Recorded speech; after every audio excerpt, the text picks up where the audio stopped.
One of ESPN's top NFL analysts doesn't only think the Chiefs had a mediocre offseason, but he also predicted that they're going to miss the playoffs again. Let's talk about that.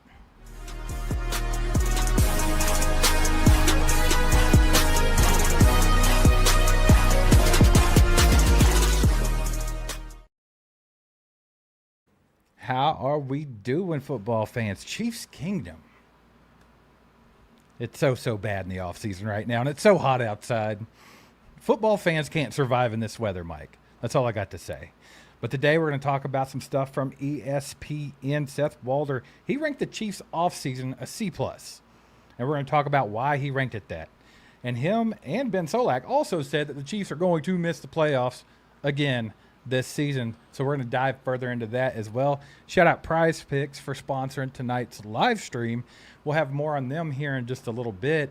If you guys don't mind, do us a favor as you come in and hit that like button. Let's get some more people in here and have a good night. Mike, what do you think about that? Do you think Seth Walder is crazy for saying the Chiefs had a C+ offseason? Yeah, he gave the Chiefs a C+ offseason grade. Separately, he has the Chiefs the 9th in the FPI preseason rankings. We looked at that a few weeks ago, and we all know how the FPI rankings turned around. It was back in 2018.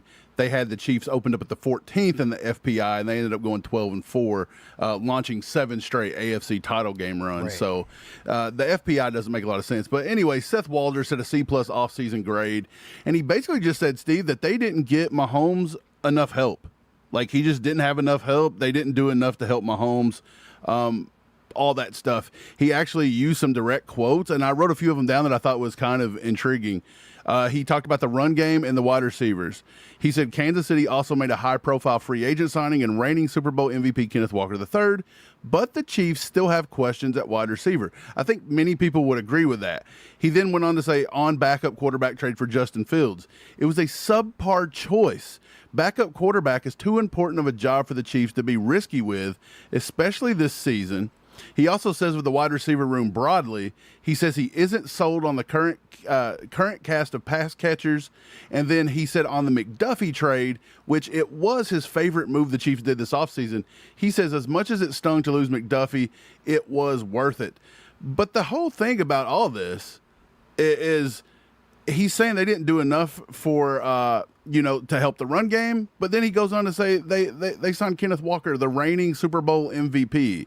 He says that the wide receivers and the pass catchers aren't good enough. Then he goes on to lament how good Rashee Rice is when he's healthy and how good of a draft pick Cyrus Allen has been and how Jalen Royals wasn't, lived up to potential yet because they didn't let him. So it seemed very contradictory for me.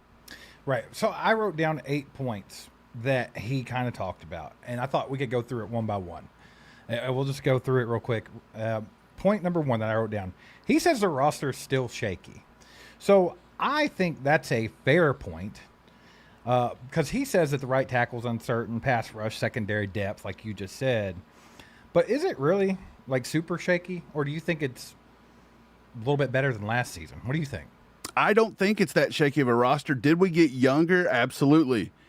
Did we go out of the box and we didn't sign a lot of vets and we went out and really worked the draft a lot? Absolutely. Brett Veach done that. He's done that time and time again. That's what he's known for. To me, this is very reminiscent of the season where they went out and drafted McDuffie and they drafted Jalen, Watson and Josh Williams and all those guys. This is almost that same vibe to me. So we've seen this before. It doesn't scare me as much as it scares the national media. Yeah, I think so. Well, point number 2, and I think this is probably his strongest point, Mike, is he talked about the right tackle position. So you can't dismiss that one completely because if you're looking for like a legitimate concern for the Chiefs right now, this is probably it. Probably one of them, right? But you have Jalen Moore, who I think everyone thinks is getting the first crack. I think Andy said that, and he'll probably end up with that position. However, they got Khalil Benson in here. He kind of impressed everybody. Andy Reid publicly praised him. And then, of course, you have Esapole, who looked good in his rookie season. So I think the competition's going to produce better play at that position because you have 3 guys that could potentially play over there at the right tackle position. We don't have to worry about Wanye no more. Do you really think that right tackle, even if it doesn't work out 100%, do you really think that right tackle alone is enough to tank the entire season to where they can't make the playoffs? I don't. In a way, and here's why. I think we're going to rely on the run game a lot more. I think Bieniemy is going to hold whoever plays right tackle is going to be held to a higher standard. You've seen so many drives, time and time again, killed with penalties and stuff from Jawan Taylor, and it just kind of kept sliding. There was one time Andy got really irritated and pulled him out of the game. It didn't last very long. He was right back in there the next week. Right. I just feel like Bieniemy and everybody's going to hold them a little bit more accountable. I'm hoping Andy Heck will also get better at his job. But here's the thing. Khalil Benson's young, but he's experienced. He's won a national championship. He's played under Dion. He come back to Kurt Signetti. He's okay. We've seen Esapole now playing in the NFL. He started games last year late in the year and looked pretty good. He was doing that on the left side. Never give up an entire sack or pressure in preseason. So I think with all of them, with Jalen Moore, I think it's completely fine. Are there going to be weeks where like maybe they let up more pressure than we would like? Absolutely, but I think that applies across the board. There's weeks that Trent Williams allows more pressures than he would like to give up. So it's just like it comes with the territory. It's football. Defensive players get paid too. I don't think it's that big of a deal. No, I'll agree that's probably one of the weakest points on the Chiefs right now. But will it bust the whole season? I don't think it. I don't think it derails the entire season unless 2 out of those 3 get injured.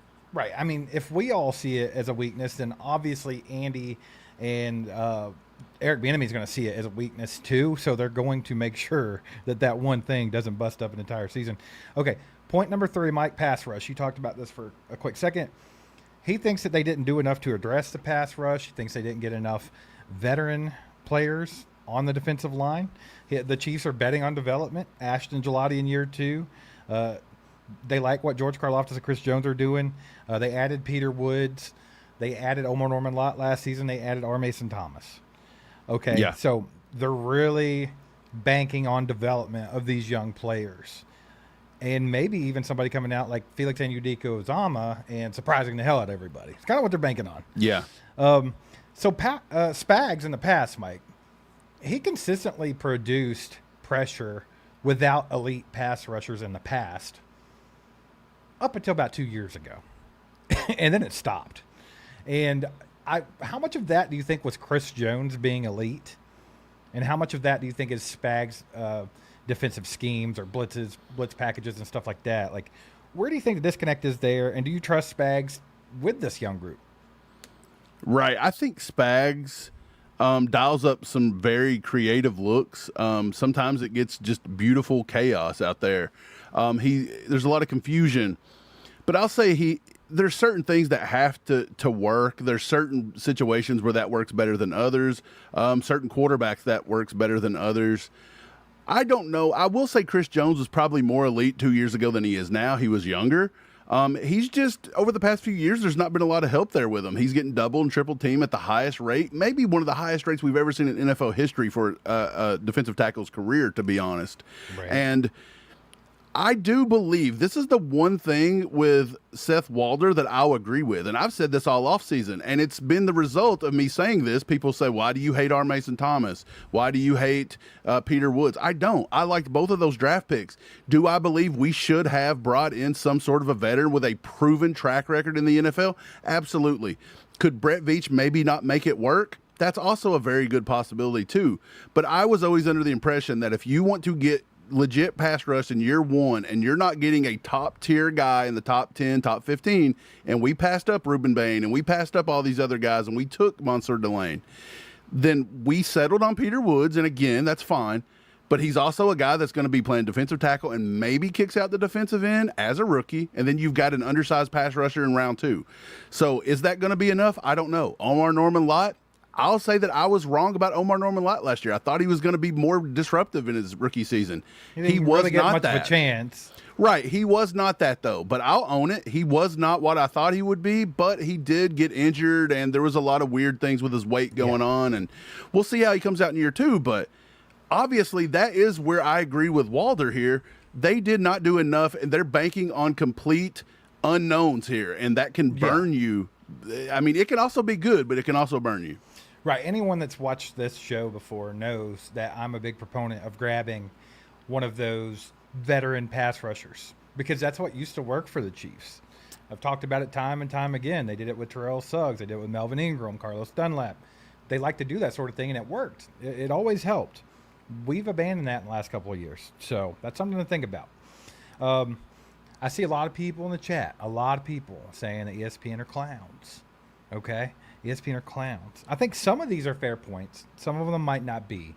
But if you think ESPN are clowns, or the CNN of sports, as Brian Parrott likes to say, click that like button.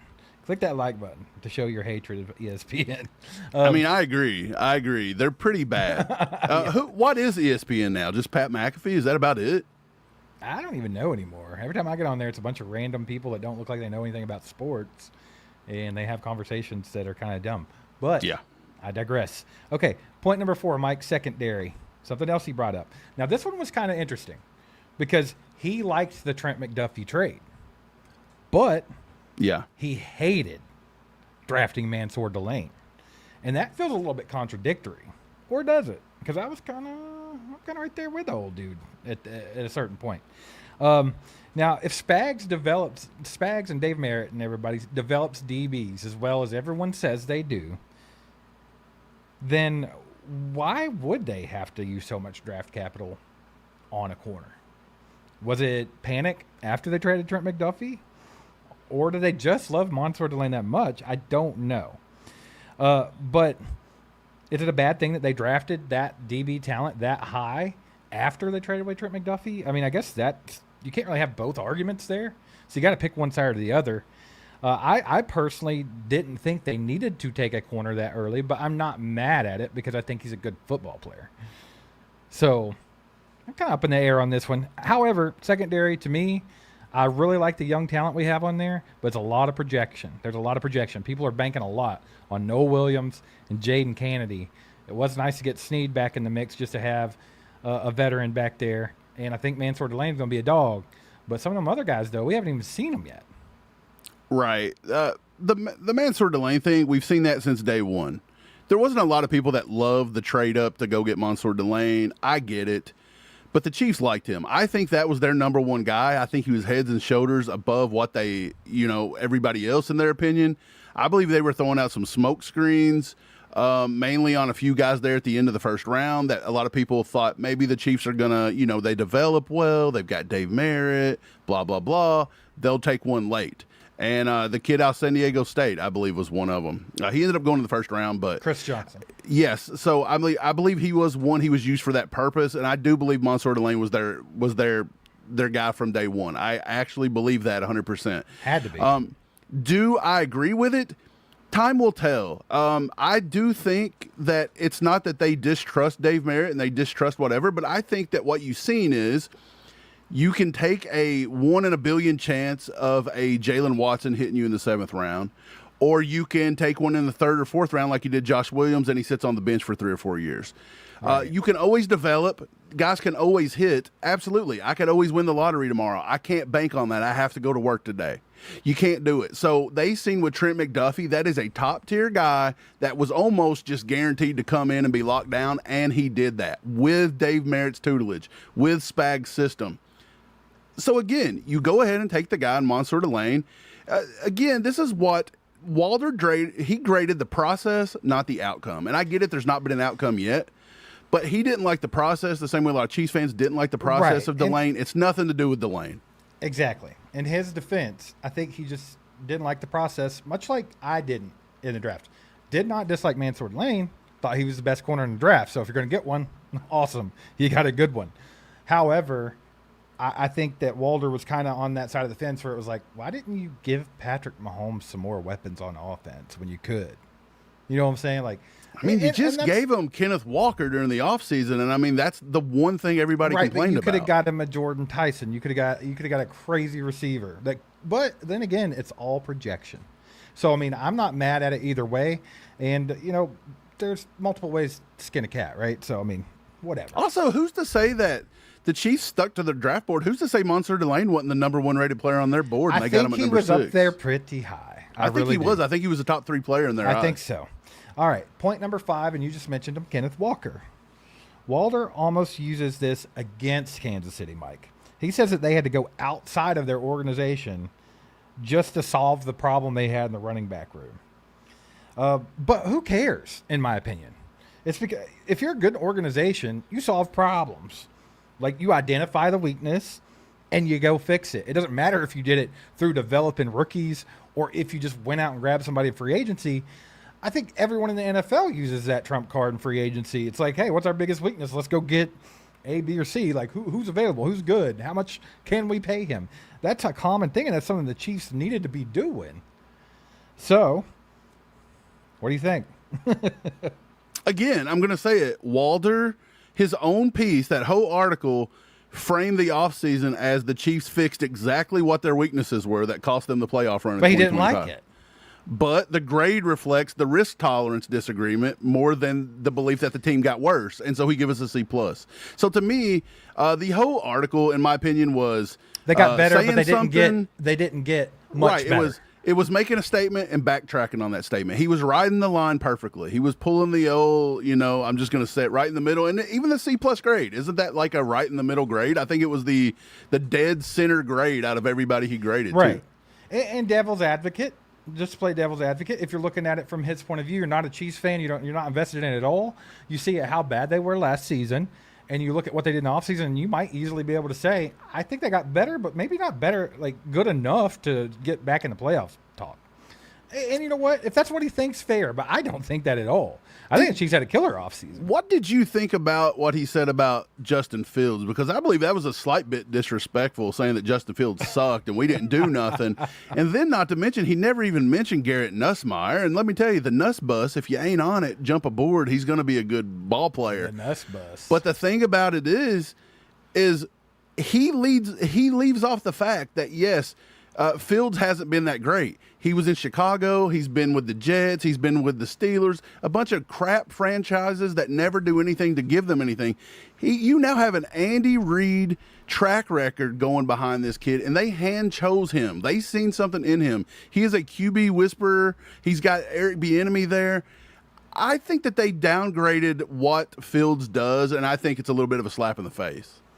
It might be. We got Todd with a 10 bomb. Says ACU is the best. We appreciate you, brother. Thank you so much for the support, Todd. And thanks for the gas.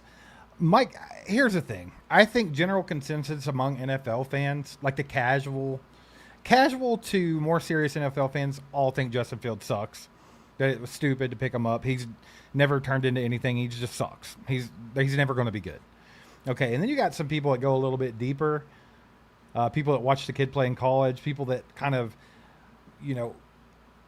think about the situation that Justin Fields has been in a couple different spots. They think about maybe the coaches and the development, how he was used, and maybe you think a little bit more into it. And you're like, man, Justin Fields could be good. Like maybe Andy Reid's the dude that can do it. You know what I'm saying? Yeah. So, I mean, it just depends on which way you look at it. But I do think I wouldn't say it was disrespectful because I don't think Justin Fields has earned respect at this point. So, I mean, but do I think Justin Fields could be a really good QB2 for the Chiefs? Absolutely. Absolutely, I do. And we're not going to talk about Nussbus. Right. Justin Fields has always been a product of what we've always talked about when it comes to the draft. You are only as good as the team and the franchise that drafts you. True. It's very difficult to turn a team around. Even Patrick Mahomes, he didn't come into a dysfunctional team. He came into a good situation sitting behind Alex Smith, who put us in the playoffs. So he wasn't coming into some train wreck like all these other guys. Did you know at Ohio State, Justin Fields' career passer efficiency rating was a school record 179.14? Yes, sir. But here's the thing. While you're on that note. He is a very good quarterback. While you're on that note, C.J. Stroud's the best quarterback that's came from OSU. And he had one good season. You could maybe throw Joe Burrow in the mix, but he had to go to LSU to get to where he's at. Man, I would honestly fight you and say that I don't know if I would take Stroud's over Fields if you look at their college careers. Well, that's different. I'm talking NFL. NFL, you have to go Stroud. Well, yeah, exactly. But even back to Fields in college, when he was with a good functional program of Ohio State, the first quarterback in Big Ten history with 40-plus passing touchdowns and 10-plus rushing touchdowns in the same season. Well, never been done before. He is a weapon if you can know how to use him. Here's the way I see it, and I see that Julia Gulia thinks the same thing. Once you realize that you weren't getting Gardner Minshew back, who didn't look great in the Chiefs' offense, but he also didn't get much of a chance to, settle in. once he was gone, like, dude, I'll take anyone over Oladokin. Like, that can't be my QB2. So I'll take Justin Fields is like a major upgrade. So, I mean, I think it's fine, and I think that there's some I think there's some hope for Justin Fields, honestly. With the right system and the right coaches, I mean, like you said, his college production's undeniable. And then point number 7 I had, Mike, is just kind of the hidden context behind the entire thing. People see them as a 6-11 team. They sucked last year. Yeah. But how much of that record was because the rush game struggled, that we had no running back? How much of that record was because some of the coaches that we had that just didn't develop wide receivers and had an old mediocre wide receiver as a running backs coach? How many of that was because of injuries that piled up? Things like that. How much of that was because the Chiefs just had bad luck in one-score games? You can talk about all of that, but is it really – do you think the Chiefs, like last year, that as bad as they looked, as bad as their record was, do you honestly think they were that much different from the 15-2 team the year before? No, they were better. They were better on paper. Yeah, that's what I'm saying. The one thing that got worse between 2 years ago and last year, and it's the entire reasoning. I've went back and watched almost every game here in this dead period, and I've reviewed some of the offense, some of the defense, this, that, everything else. The one constant I can find through every single game is our team lacked a little bit of discipline. We lacked explosiveness, and almost everything that we lacked come from the top down. It started with some of the bad offseason moves that Brett Veach made, and it continued on to the coaching decisions. It was basically coaching decisions all last year that was responsible for 90% of our losses. Yeah, I agree. And on that point, I'll go to the last point that I wrote down about his entire argument and anything that he had to say. And it's not really much of what he had to say, but this is just in general. How many times have you seen Andy Reid counted out? How many times have you seen Patrick Mahomes counted out over the years? Or Steve Spagnuolo, or even Brett Veach? How many times have they been counted out over the years, yet they were in the middle of a dynasty? Almost did something that no NFL team's ever done. Well, they did. They went to 3 Super Bowls straight. Well, I think the only other one that did that was, Buffalo? But they had a chance to win 3 in a row. I mean, they were right there on the cusp of NFL history. Like, that's something that analytics can't measure.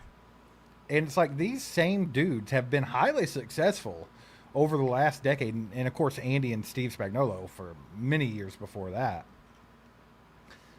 I mean, do you really think they've never been counted out before? People talk about this all the time. Like Andy was known as a guy that couldn't get it done in Philly. And then he comes, now granted he got Patrick Mahomes, but he came to Kansas City and won 3 Super Bowls, been to 5. How much do you think that matters? How much do you think the history of that matters? You think this is just like, hey, it was a bad season. We still have one of the greatest coaches to ever do it, one of the best quarterbacks to ever do it. Our GM is known to be good, and we have potentially the best defensive coordinator. Right.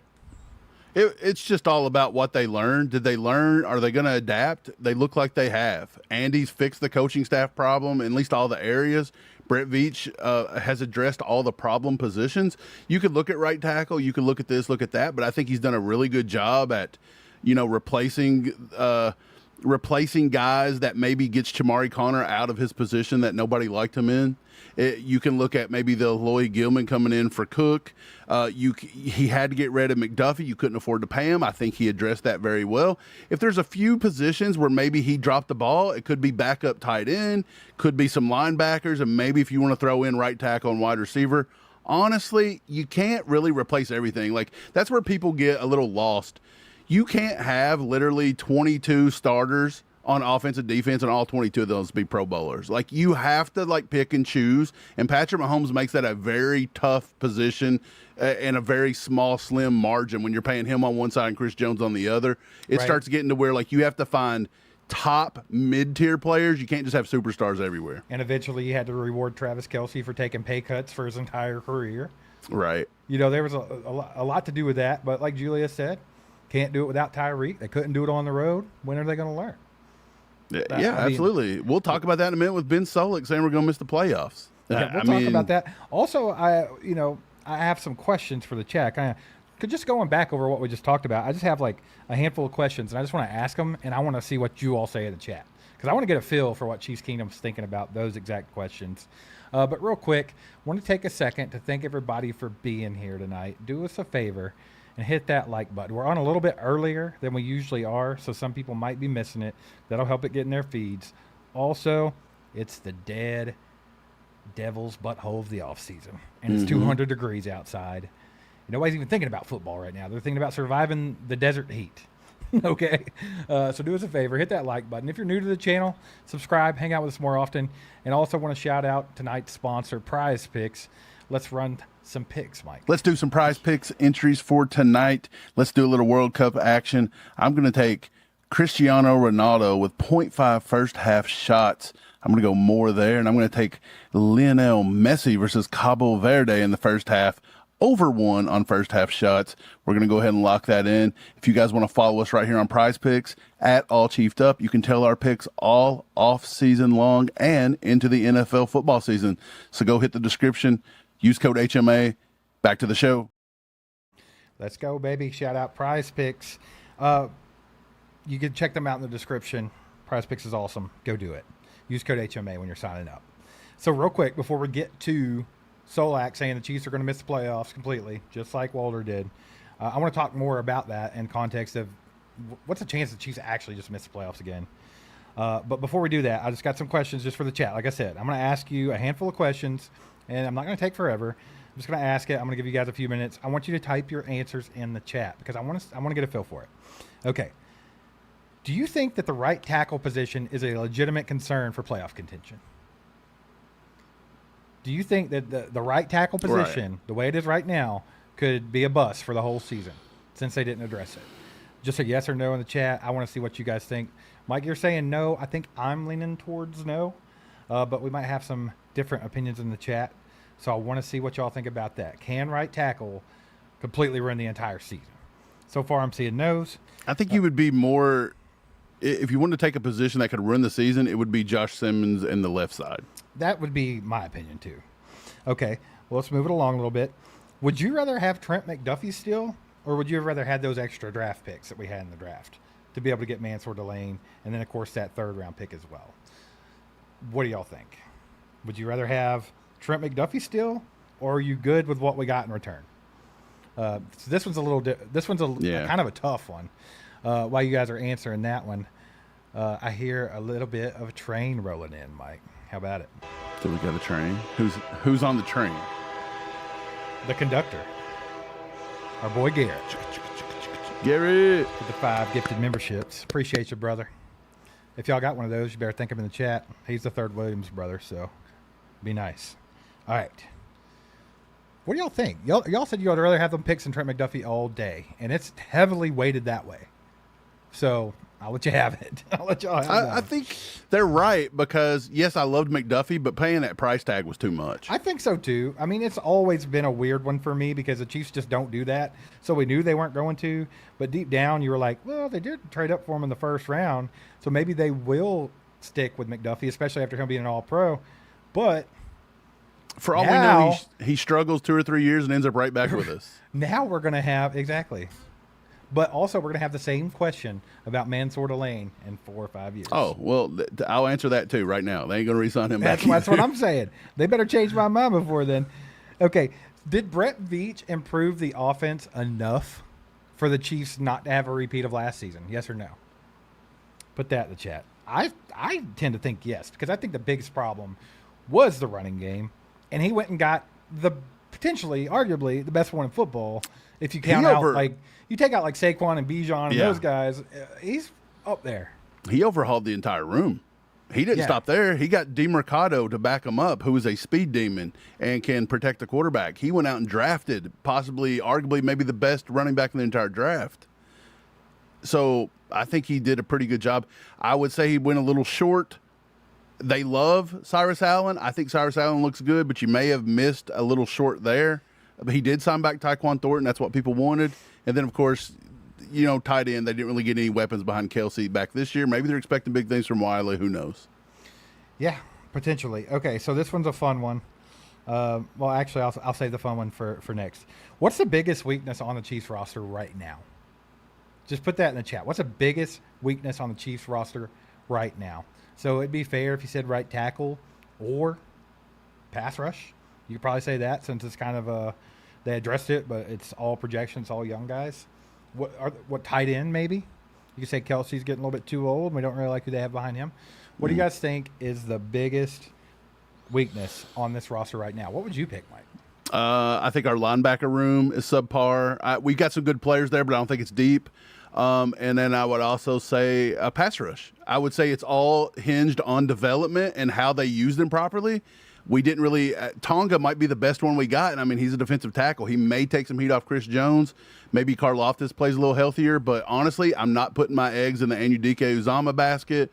I don't know if I can think Gelati's going to turn it around enough from year 1 to year 2 to be that much of a bigger threat than he is. I do think he'll have a better season, but honestly, I do think pass rush. We could have used a Cam Jordan or somebody like that. I would have been completely fine with that, and I've been saying that for 3 years.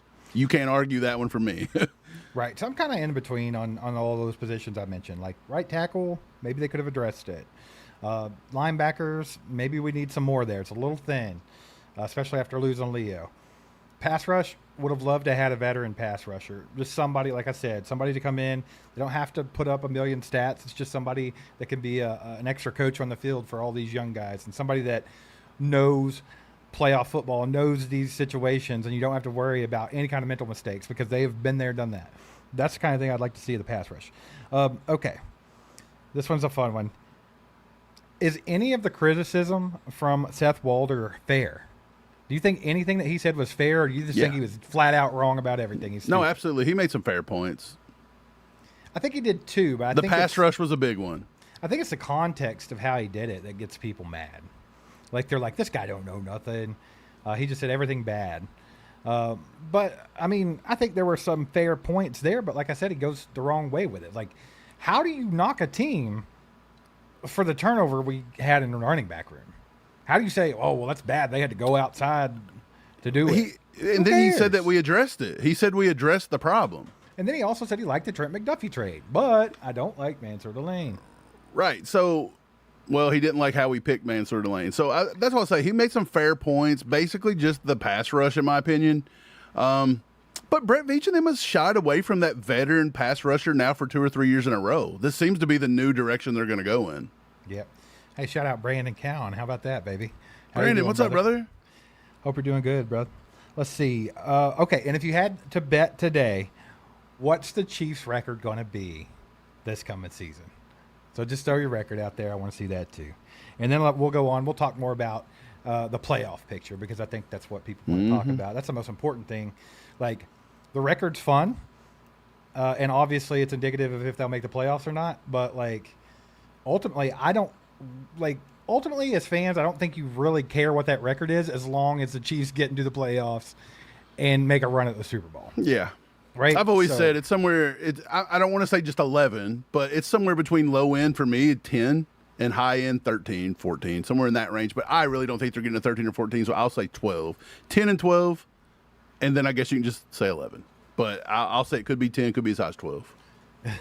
The size 12, baby. Hey, I'm going, I'd say I'd be comfortable at 10 or 11 wins. The optimist in me wants to say 11, and I think that gets you to the playoffs. I think 11 wins. Right. What gets you as a 1 seed bye, do you think? 13. You had that 14? 13 or 14. I don't think we can get that.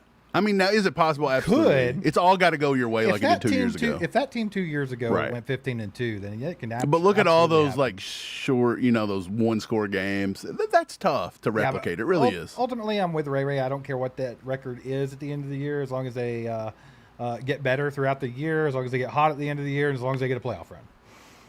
That's all you can ask for. Just give yourself a chance. That's all. Okay. Well, on that note, Mike, these guys have said that the Chiefs are absolutely going to miss the playoffs for the second year in a row. I just can't do it. I cannot bet against Patrick Mahomes and Andy Reid, even old Travis Kelce, even getting an older Chris Jones. I cannot bet against those guys for a second year in a row. Not winning the Super Bowl. That's what we used to talk about. Now all of a sudden they're not going to make the playoffs again. Right. I can't get on that yet. That's crazy. Seems a little extreme. Yeah. Well, one of the reasons is they point out to Travis Kelce. That was a big one. But Kelsey's not declining as fast as narrative suggests, in my opinion. I go back and look today. 851 receiving yards in 2025. That was third amongst tight ends. 76 catches, 75% route participation. Then I went to ESPN's own receiver score model, searched that in, and that was an improvement in 2025 over 2024. So explain to me how he's declining if he improved from 2024 to 2025. Now, do I know the decline's coming? Absolutely. I just don't know if he's fallen off that cliff like everybody just expecting instantly. You know what I'm trying to say? Right. So even using ESPN's own models, I don't know how they can say that with utmost confidence. I'm right there with you. And here's the thing with Travis Kelce, brother. I don't think it's as much about the statistics at the end of the year or anything like that. I think the thing that Kansas City needs from Travis Kelce is they need that juju back. Not Juju Smith-Schuster, but they need that connection between Patrick Mahomes and Travis Kelce. Just was absolutely unstoppable for so many years. You know, broken plays where Travis knows exactly where to be at. Broken plays where Pat can just yell Travis and throw the football and something crazy happens. They need that backyard football element, and they need to be on the same page. They need that connection that they've had over those years, and we haven't seen that a lot in the last couple of years. It's almost like it dissipated. We need to see that back. We need to see it back, dude. But yeah, I can't bet against all these guys again.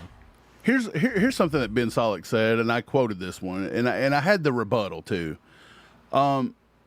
For dramatic purposes, people like to throw this out there, and I've seen it all offseason, even by Chiefs fans. I've seen people say it because it's dramatic. It looks bad. It makes you look worse. It makes your point stick. But he said on the run game in 2024 and 2025, quote, the Chiefs had 2 of the 3 least explosive rushing seasons as running backs this century. So when they add on this century, oh my God, it looks horrible. It looks horrible. And it's bad. I'm not taking away it's not bad. But when they put this century, oh my God, that's to just drive it home. Well, here's my thing. You can't deduct a team twice. So you can't ding them for a problem, that happened this century. And then ding them for fixing it? And then ding them for fixing it too. And when you go out and you ignore the fact that Kenneth Walker III, the reigning Super Bowl MVP, fixes that explosive problems that he cited right there and then use that overly dramatic bullshit, that it degrades it for me because you're trying to make it seem like it was just so dire, but then you're knocking us for going and signing the Super Bowl MVP that fixed it. I don't get it. I'm right there with you. I think it's crazy. I just can't look at this roster and think that it got worse than last season. I think that it did get better. And here's the main thing I think everybody needs to take into consideration here. And I don't think that Walder or Solak did. I think that the coaching hires absolutely are the biggest reason why this team could be completely neither different. one of them discussed that. No, and it's like, how do you miss that? Because not only did you get some really good guys, but you've got proven coaches coming in here. Eric Bieniemy with the Chiefs. Chiefs were unstoppable. Okay, he's back. Now, I don't know why that was, and it might come back, it might not, but that's how it was when he was here, right? Okay, and then Chad O'Shea, everybody knows he's a great a wide receiver coach. Everybody knows he's a great wide receiver coach. He coached Randy Moss back in the day. He coached Wes Welker, Edelman, all them guys in New England. I think that the biggest problem with the Chiefs last season offensively was that they couldn't get separation. The wide receivers couldn't get separation. This guy's going to change that, I think. And then, of course, the running back room. Not only bringing back Bieniemy, but also hiring DeMarco Murray, I think, is huge for the running back room. So I think that this offense as a whole, which I will repeat this till I'm blue in the face, and I know a lot of you guys will not agree with me on this, and Mike, I don't even know if you do sometimes, but it's a hill I'll die on. Our defense was not the problem last year, and they were not the problem at the end of the year before that. It was our offense. And I think that they have replaced the coaching staff on the offense and got some really good talent. Granted, nothing crazy. They haven't went and got like a Stephon Diggs or anybody like that. But I think this offense could improve drastically with the run game. And this team could look totally different than last year. Because I seriously believe like our defense was good enough. But they just had to be on the field the entire game. All we saw was 3 and out, turnover. Like, I really believe that. So I'm excited for what this season holds. Yeah, I think the offense looks better on paper than the defense for the first time in a few years. I do believe all the coaching helps and the hires. Look, even Bieniemy, I'll say this, what is it, July 2nd? Do we even know another name on the short list for offensive coordinator besides Bieniemy? We've never even been told another name. Did they even have another name? Was it Bieniemy or bust? You think they went after boy from Miami that went to LA? No, hell no. You don't think they even tried? I don't think they even tried. Mike McDaniel? You don't think I don't think they tried to get McDaniel, which is probably a mistake. But here's what I'll say: Bieniemy, for some reason, Bieniemy with Andy Reid and in this culture, he showed he flourishes here. He does it better than any other place, and he's had a few different stops. Washington, he's had a stop at UCLA. He had a stop somewhere else, Chicago. He didn't look bad in Chicago, but he was a running backs coach basically. So I don't know. I think we've done enough. I think I'm fine with it. Everything across the board looks okay to me. I think that we did get better this year over last year. I don't see how anybody can look at this roster this year and say that the Chiefs didn't get a little bit better. Did we get younger as well? Absolutely. So if you want to say, well, we got younger and by default we got worse because they have to prove it, that's a fair point. I'll let you have that. But I think overall as a roster, I think it's a pretty solid roster. I mean, what do we lose? Real quick, I'll get Tony with the 10 bomb here. He says, missed the giveaway, talking about the members only live stream, but showing love to ACU. Never got a notification. That sucks, Tony. YouTube's really dropping the ball with them notifications. But appreciate the love, brother. Thanks for the 10. Appreciate you, man. Somebody got to sign Jaden Hicks' jersey. I can't remember who it was, or I'd shout him out right now. Who did get the sign? I don't know why I can't remember. It was literally 2 days ago. It was the really nice lady from Massachusetts. Barb. I think Barb won that one. Yeah. So, Mike, which one are we going to give away at the end of July here to kind of be like, hey, football's back in because we're in camp and we're going to be starting the preseason soon? I don't know. Which one do you think? You think we want to do Creed Humphrey? I think it's Creed time. We got Creed Humphrey. We got George Karloftis. They both sent us a signed jersey to give away. I think we should do Creed as a camp thing and George for the football kicking off in September. Y'all let us know. Give us your 2 cents on that one. But anyway, what did the Chiefs actually lose when you look at it? They lost Trent McDuffie. They lost Jalen Watson. Love Trent McDuffie, but he had to go. He couldn't pay him that money. They never pay corners that much money, so wasn't a surprise. And I like Jalen Watson too. Way overperformed as a 7th round draft pick. But I still don't think he's hard to replace. I just don't. And then we look at Leo Chanel. I had a lot of hope for Leo. You had a lot of hope for Leo. I still think Leo could be great in this league. Crazy athlete. But really what he did bring to the team, what did we really lose? What did we lose that was so bad that it would offset getting an entire running game, getting Eric Bieniemy back as offensive coordinator, getting better coaching position coaches, then our draft. I mean, you look at that. I mean, Mansour Lane's no slouch. Right. R. Mason Thomas is no slouch. Like, we were still able to get guys like Cyrus Allen and Emmett Johnson. Like, bro, the draft actually was pretty solid. Now, granted, it's hard to say that until they play and they get on the field. But I just don't think we lost more than we gained, even though we're younger. I don't. No, our running back room last year went from like a D, and we're looking at a solid A right now. Yeah, I mean, how do you say anything less than that? You've got a nice rookie development. You've got Brashard Smith, who's explosive, who can catch the ball in the backfield coming into year 2. You've got DeMercado, who can spell Kenneth Walker. He's fast. He's explosive. He's got good vision. He's got good hands. He can that block. Home run ability too. Yes, and then Kenneth Walker. I mean, you don't get much better than Kenneth Walker at running back, and so it's going to an A. So then when you look across the board, maybe the wide receiver room went from like a B to maybe a B- to a C+. Maybe you got a little worse there. I would think last year's corner room, I'll say McDuffie and Watson, when they were healthy and together, that was a solid A-. yes, they probably fell down to like maybe a B to B minus, however you want to look at it there. But I think by the end of the year, Noah Williams coming into his own, Monster Delane figuring it out, and then maybe Kohu or Jaden Kennedy can lock down that slot, you're actually probably better off going into 2027 than you were in the 2025 room. So I don't know. You maybe take a small step back to take a giant leap forward, in my opinion. Yeah, I'm excited about it. You guys should be excited about it. Y'all get in the chat. Let us know how you're feeling about this coming season overall. Appreciate y'all being here. Do us a favor, hit the like, subscribe to the channel if you haven't, all that fun stuff. We're going to be here for just a little while longer. If you have any questions, time's yours. Get your questions in the chat. We'll take some of those to round out this show this evening.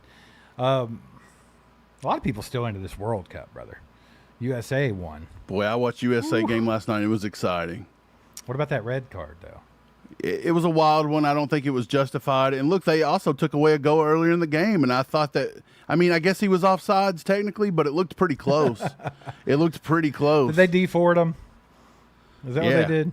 Pretty much. But United States is on fire, man. And that wasn't a bad team that they beat last night. So let's hope they keep it going, man. I've not seen nothing bring this country together as much as this World Cup team, and it's been a long time. People's been so divided in this country for so many years. USA, we need to go back to the 90s when like so the it's Mighty good to Ducks were popular. see something that people can all get behind and quit crying over for 5 minutes.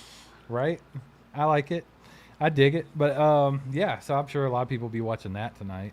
I think they have, what, half of the first round games still going on today? Yeah, I don't know when the U.S. plays again. I don't know. But pretty wild. I think they have to win 4 more games, though. If they win 4 more in a row, they win it. Yeah. Oh, round 16, it's set. Monday, July 6th. So next Monday versus Belgium, and that's going to be a rough one. Belgium, pretty good team. They always bring a good team. Hey, go United States, you know. Let's see. Chiefs 63 KC Mo says, did Hunt end up anywhere? I haven't heard anything about Kareem. No. No, man. I love that he got to come back and get a shot to redeem himself. And it made me kind of sad for the kid that they got so close. And then, but yeah. It is what it is. And I just think he was very useful.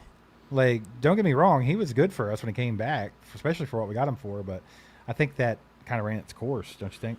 Did you see the short we released where we were talking about the running back room, and somebody like literally said we were dumb, said we were stupid. You're an idiot. And that Kareem Hunt was still on this team. And I was like, brother, Google is free. And then I pinned him. I give him the pin of shame, and I was hoping everybody went and roasted him. And there's been a few.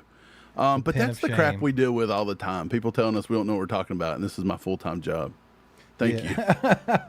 Man, Kareem Hunt's still on the roster? Like, look, buddy, Kareem Hunt is not even playing Madden anymore right now. Idiot. Fred with a 2 says, I'm excited about this coming season. Me too, Fred. I really am. I think last year, man, I would love to be able to look back after a Super Bowl win this year and be like, that gut punch in 2025 was needed. Like, we needed that. We needed a reality check. We needed a reset, you know, and be able to look at it that way. I hope we can. And I kind of feel like we might. So appreciate you, Fred. Good to see you, brother. We got Mikey in the house with the 2. Says, God, family, USA. You forgot Chiefs in there. I think the Chiefs might be more important than USA, so you might want to throw them in there. Chiefs before country, sir. The Chiefs are America. Appreciate the 2, brother. Let's see. Flip with a question. What's up, Flip? Good to see you, brother. Says, without looking it up, who do you think was a better running back during their NFL career, EB or DeMarco Murray? I mean, without looking it up, I have to go DeMarco Murray. You would think DeMarco Murray? I don't know. I feel like this is a trick question. Yeah, it seems like you're setting it up for a trick question. I didn't watch a lot of EB NFL stuff, but I've actually went back and watched some of his stuff at Colorado, and he was a beast running back. Like, but was he ever offensive player of the year like DeMarco Murray? Like, I don't know. So what's the answer? But Flip? another thing with DeMarco Murray is, I mean, he was kind of a flash in the pan. He had like 5 good seasons there or something like that. I don't know. He said it's 100% DeMarco Murray. Yeah, okay. I thought he was setting us up, bro. I'm curious what the college careers would look like. That's something to look up. What's up, Bob? Bob in the house with the 5 bomb says, just dropping in to give you guys a few bucks. Appreciate you, brother. But I also want to mark Chew with the Crew on the calendar. When is it again? It will be August 1st. August 1st, about a month. August 1st. We're still working some kinks out on our end, but that's the day. That's the day it's going to be, August 1st. We'll get details as soon as we have them as far as times and things like that. But August 1st, everybody mark your calendars. And that will be at Zarda Barbecue in Blue Spring. So, yeah. We got, appreciate you, by the way, Bob. Zarda Barbecue in less than a month? Yeah. Like, what? That's a great thing to look forward to. It is. Michael with the question says, I think y'all are wrong about Zardas. I think you should send me more to prove me wrong. He said send me some. Where are you getting more at? Well, maybe some. You just wanted a lot. You wanted I more. said send me some more. I was, okay. I got ahead of myself. You just, Zarda infected the brain there. Man, so Zarda, here's the thing. If you get into Kansas City barbecue arguments, you're going to have the locals who are always going to say that Gates and Arthur Bryant's are the OGs and they're the best ever. Deal with it. Sometimes Joe's. You'll hear that sometimes. Joe's is great, though. Then you're going to have the snooty ones, or the people like me who just like their food better. Jack Stack or Q39. Oh, money right? bags. You always hear those names. You got some more contenders coming in, like Meat Mitch and Char Bar and Chef Jay's and stuff like that. You'll hear that thrown around. Then you'll hear some of the locals talk about like Wyandotte and maybe a couple other ones. But I'm telling you right now, as a claim to being an OG, because they've been around for quite a while, I think that Zarda is overlooked far too often. Zarda's good. They're so good. And they're great people. You always get great service. I mean, it's hard to beat. And they accommodate the ACU crew. So Bob's coming out. He said he's marked it down. I'm excited. Go, baby. Yeah, Michael, if I had something to send you, I'd probably eat it. Not going to lie. I'm a fat kid. All right. Shane with the 5 bombs says August 1st. I'll be there. Of course, Shane, you've been every one of them, brother. Let's go. Wouldn't expect anything less. Can't wait to see you. Maybe you can talk Rachel into coming this time. If you bring Rachel, I have a Taylor Swift shirt. Steve seen it the other day, and I'm going to bring it to you. Does she like heavy metal by chance? That shirt's awesome. I like how that's who you thought to give that shirt to. Why That's not? great. That's so funny. But yeah, everybody throwing out some barbecue in the chat's making me hungry, man. It's about dinner time for me anyway. What should we eat? How about this? We're not in Kansas City. We can't get none of these places tonight. What should me and Mike eat for dinner? Y'all give us some suggestions in the chat. Don't say burnt ends because I just can't. We don't have any way of doing it. Actually, they're starting to put like weird stuff in the frozen aisle in like all of our supermarkets here. Yeah, like crappy burnt ends. Yeah, but there's one of them from a place that's like not a good place, but I seen it the other day. Hog Heaven, is that a thing? I don't know. I don't know what it is, but they do barbecue sauces and stuff. But I'm starting to see that, and I just feel like it's not good. Kelsey actually had some for a while in the frozen section. Never tried it. I did, I think, and I think they sucked. But either way, Anthony says that, do you know Zarda used to make ice cream? I did not know that. I didn't know that. So that's a good little trivia there. We got 2 bomb from our boy Tony. Says Emmett Johnson says Gates barbecue is the best barbecue. That's wild. So he went to every one of them and he chose Gates. Look, I love Gates. Don't get me wrong. It's great food. And I would suggest it to anybody. Like, I think if you go and you go for the experience, I think you should start with Gates. The first one I ever tried was Arthur Bryant's. And I think the first one you ever tried was Gates. And I think that's the way you should do it. Go to the OGs. Get what it's, you gotta get that history. You gotta taste that history, Mike. So I think that's where you should start. But I mean, after all said and done, if you come back at me and tell me Gates is the best one, I feel like you're lying to me a little bit. He knows what Kansas City likes. And here's another thing too. Yeah, he's trying. If Emmett Johnson has already ate at every barbecue spot in Kansas City, he's gonna be 600 pounds by now. He better not be eating at all that barbecue. He's got a season to do. Yeah, Bob. Jason does. I think his family has a barbecue place below Lexington. in Kentucky. So, I mean, it's drivable for me and Mike. We've talked about going and hanging out with him before, but we need to make that happen. I don't know why we haven't yet. Pretty wild. Soon. Yeah, for sure. Guys, appreciate y'all being here. Appreciate all the suggestions in the chat. Anthony says we should get Chinese from a shady spot. Someone said Jersey Mike's. Oof. I live off that. It's always good. Mike has more Jersey Mike points on his app than I've ever seen anyone in the history of the world have on any app. Yeah. He could get Mike could get 100 giant subs for free. Yeah, probably. You can. But I did the math. Am I ever going to use it? I don't know. Probably, but I'm building for something. I don't know what I'm building for. I'm building for that black card. That's great. I got to check this out real quick before we get out of here. Bob says the gate experience where they're rude and yell at you is just amazing, especially when there's a nerdy white dude that's never been there. It's freaking hilarious. They will catch you off guard. But I'm well seasoned in that area, so it didn't bother me. No, I actually had the lady working there. She was a younger girl, and she actually said, "Hey, baby, let me get you some barbecue." And I said, "You know what? I beat Gates." She wasn't that? even rude to me. She said that instead of I asked her a question, and she didn't even bite my head off. I think I defeated level 1000. You might have beat the final. I boss solved of the Gates. problem. LBK says it's about that sauce from Gates. What sets us off. Appreciate the two, brother. Gates has good sauce. Dude, I just like the chopped burn-in sandwich from there. Another one nobody So says, good. Steve, but we talk about it all the time. LC's is good. LC's is fire. LC's got good sauce too.